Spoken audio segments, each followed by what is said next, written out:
Krishna, the Supreme Personality of Godhead, by A.C. Bhaktivedanta Swami, Prabhupāda. Second volume, Chapter 24, The Liberation of Balvala and Lord Balaraam's Touring the Sacred Places. Lord Balaraam prepared himself to meet the demon Balvala. At the time when the demon usually attacked the sacred place, there appeared a great hailstorm. The whole sky became covered with dust, and the atmosphere became surcharged with a filthy smell. Just after this, the mischievous demon Balvala began to shower torrents of stool and urine and other impure substances on the arena of sacrifice. After this onslaught, the demon himself appeared with a great trident in his hand. He was a gigantic person, and his black body was like a huge mass of carbon. His hair, his beard, and his mustache appeared reddish like copper, and because of his great beard and mustache, his mouth appeared to be very dangerous and fierce. As soon as he saw the demon, Lord Balaraam prepared to attack him. He first began to consider how he could smash the great demon to pieces. Lord Balaraam called for his plow and club, and they immediately appeared before him. The demon Balvala was flying in the sky, and at the first opportunity, Lord Balaraam dragged him down with his plow and angrily smashed the demon's head with his club. By Balaraam's striking, the forehead of the demon became fractured. There was a profuse flow of blood from his forehead, and he began to scream loudly. In this way, the demon, who had been such a great disturbance to the pious Brahmins, fell to the ground. His falling was like a great mountain with a red oxide peak being struck by a thunderbolt and smashed to the ground. The inhabitants of Naimisharanya, learned sages and Brahmins, became most pleased by seeing this, and they offered their respectful prayers to Lord Balaraam. They offered their heartfelt blessings upon the Lord, and all agreed that Lord Balaraam's attempt to do anything would never be a failure. The sages and Brahmins then performed a ceremonial bathing of Lord Balaraam, just as King Indra is bathed by the demigods when he is victorious over the demons. The Brahmins and sages honored Lord Balaraam by presenting him first-class new clothing and ornaments, and the lotus flower garland of victory, the reservoir of all beauty, which was never to be dried up, being in everlasting existence. After this incident, Lord Balaraam took permission from the Brahmins assembled at Naimisharanya, and accompanied by other Brahmins, went to the bank of the river KgsmåSūkhi. After taking his bath in this holy place, he proceeded toward the river Sarayu and visited the source of the river. He began to travel on the bank of the Sarayu River, and he gradually reached Prayag, where there is a confluence of three rivers, the Ganges, Jamuna, and Saraswati. Here he also regularly took his bath, worshipped the local temples of God, and, as it is enjoined in the Vedic literature, offered oblations to the forefathers and sages. He gradually reached the ashram of the sage Pulaha, and from there went to Gandaki on the river Gomati. After this, he took his bath in the river Vipash. Then gradually he came to the bank of the Shona River. The Shona River is still running as one of the big rivers in the Bihar province. He also took his bath there and performed the Vedic ritualistic ceremonies. He continued his travels and gradually came to the pilgrimage city of Gaya, where there is a celebrated Vishnu temple. According to the advice of his father, Vyāsadeva, he offered oblations to the forefathers in this Vishnu temple. From here he traveled to the delta of the Ganges, where the sacred river Ganges mixes with the Bay of Bengal. This sacred place is called Ganga-Sagara, and at the end of January every year, there is still a great assembly of saintly persons and pious men, just as there is an assembly of saintly persons in Prayag every year, which is called the Magh Mela Fair. After finishing his bathing and ritualistic ceremonies at Ganga-Sagara, Lord Balaraam proceeded toward the mountain known as Mahendra Parvat. At this place, he met Parashuram, the incarnation of Lord Krishna, and he offered him respect by bowing down before him. After this, he gradually turned towards southern India and visited the banks of the river Godavari. After taking his bath in the river Godavari and performing the necessary ritualistic ceremonies, he gradually visited the other rivers, the Vena, Pampa, and Bhimarati. On the bank of the river Bhimarati, there is the deity called Swami Kartikeya. After visiting Kartikeya, Lord Balaraam gradually proceeded to Shailapur, a pilgrimage city in the province of Maharashtra. Shailapur is one of the biggest districts in the Maharashtra province. He then gradually proceeded toward the Dravida Desh. Southern India is divided into 5 parts called Pancha-Dravida. Northern India is also divided into 5 parts called Pancha-Gaura. All the important acharyas of the modern age, namely Shankara-Acārya, Ramanujacārya, Madhvacārya, Vishnu Swami, and Nimbarka, advented themselves in these Dravida provinces. Lord Chaitanya appeared in Bengal, which is part of the 5 Gaura Deshes. The most important place of pilgrimage in southern India, or Dravida, is Venkatachala, commonly known as Balaji. After visiting this place, Lord Balarāma proceeded toward Vishnu Kanchi, and from there he proceeded on the bank of the Kaveri. He took his bath in the river Kaveri. Then he gradually reached Kୖshetra. The biggest temple in the world is in KŞetra, and the Vishnu deity there is celebrated as Ranganath. A similar temple of Ranganath is in Vrindavan, although not as big as the temple in KŞetra. While going to Vishnu Kanchi, Lord Balarāma also visited Shiva Kanchi. After visiting KŞetra, he gradually proceeded toward Mathura, commonly known as the Mathura of southern India. After visiting this place, he gradually proceeded toward Setubandha. Setubandha is the place where Lord Ramachandra constructed the stone bridge from India to Lanka, or Ceylon. In this particular holy place, Lord Balarāma distributed 10,000 cows to the local Brahmin priests. It is the Vedic custom that when a rich visitor goes to any place of pilgrimage, he gives in charity to the local priests gifts of houses, cows, ornaments, and garments. This system of visiting places of pilgrimage and providing the local Brahmin priests with all necessities of life has greatly deteriorated in this age of Kali.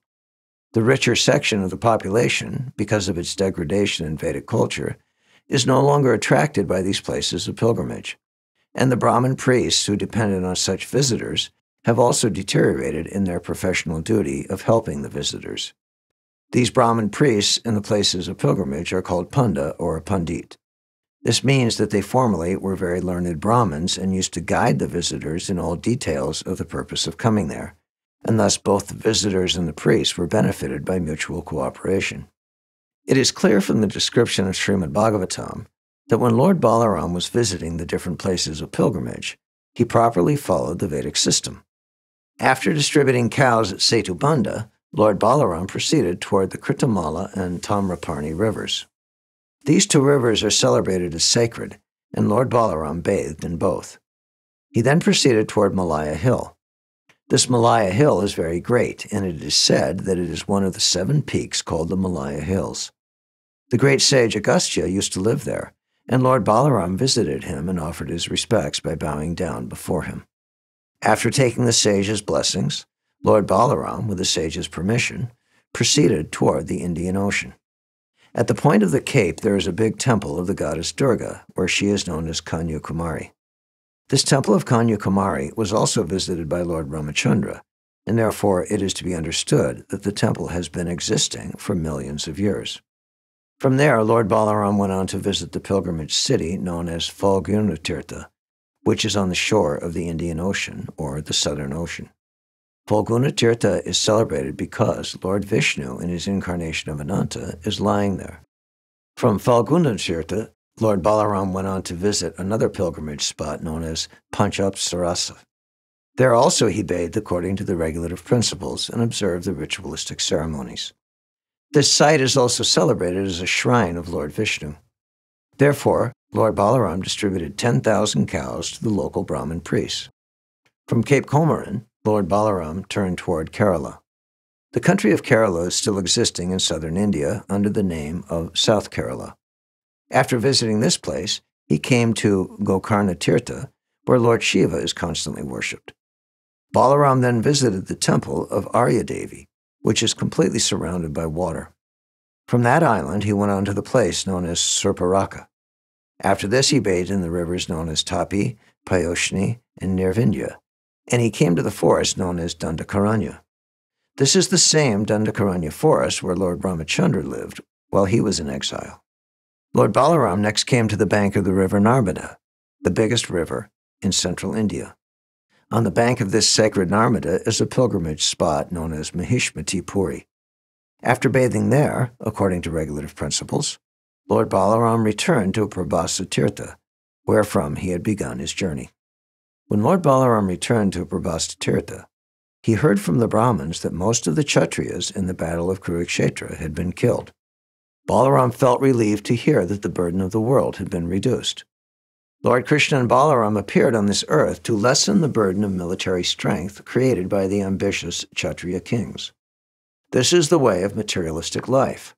Not being satisfied by the absolute necessities of life, people ambitiously create extra demands, and their illegal desires are checked by the laws of nature or by the laws of God, appearing as famine, war, pestilence, and similar catastrophes. Lord Balārāma heard that although most of the Kshatriyas had been killed, the Kurus were still engaged in fighting.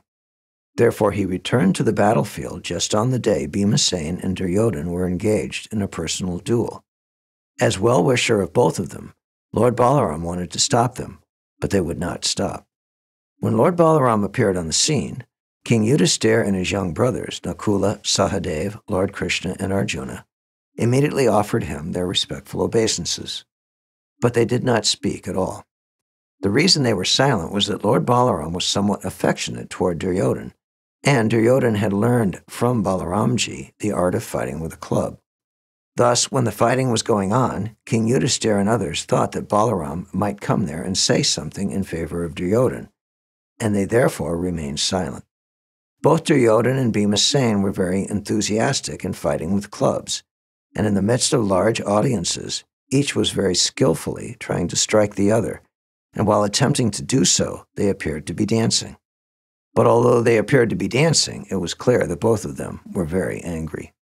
Lord Balārāma, wanting to stop the fighting, said, "My dear King Duryodhana and Bhimasena, I know that both of you are great fighters and are well known in the world as great heroes. But still I think that Bhimasena is superior to Duryodhana in bodily strength. On the other hand, Duryodhana is superior in the art of fighting with a club. Taking this into consideration, my opinion is that neither of you is inferior to the other in fighting. Under the circumstances, there is very little chance of one of you being defeated by the other. Therefore, I request you not to waste your time in fighting in this way. I wish you to stop this unnecessary fight." The good instruction given by Lord Balārāma to both Bhimasena and Duryodhana was intended for equal benefit for both of them.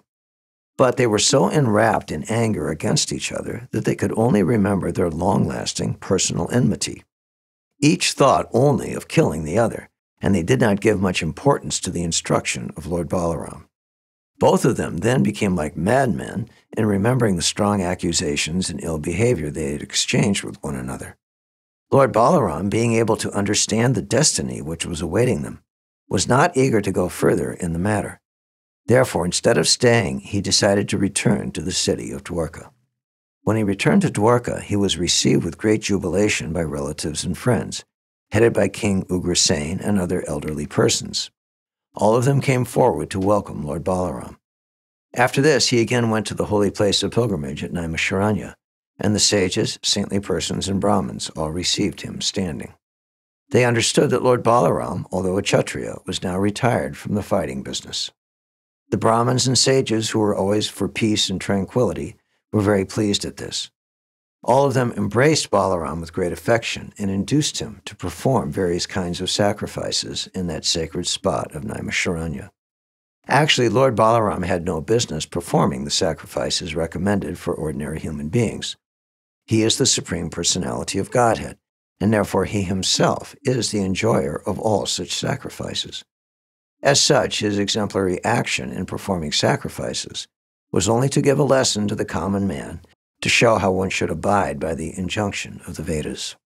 The Supreme Personality of Godhead, Balārāma, instructed the sages and saintly persons at Naimisharanya on the subject matter of the living entity's relationship with this cosmic manifestation, on how one should accept this whole universe, and on how one should relate with the cosmos in order to achieve the highest goal of perfection, the understanding that the whole cosmic manifestation is resting on the Supreme Personality of Godhead, and that the Supreme Personality of Godhead is also all-pervading, even within the minutest atom, by the function of his Paramatma feature.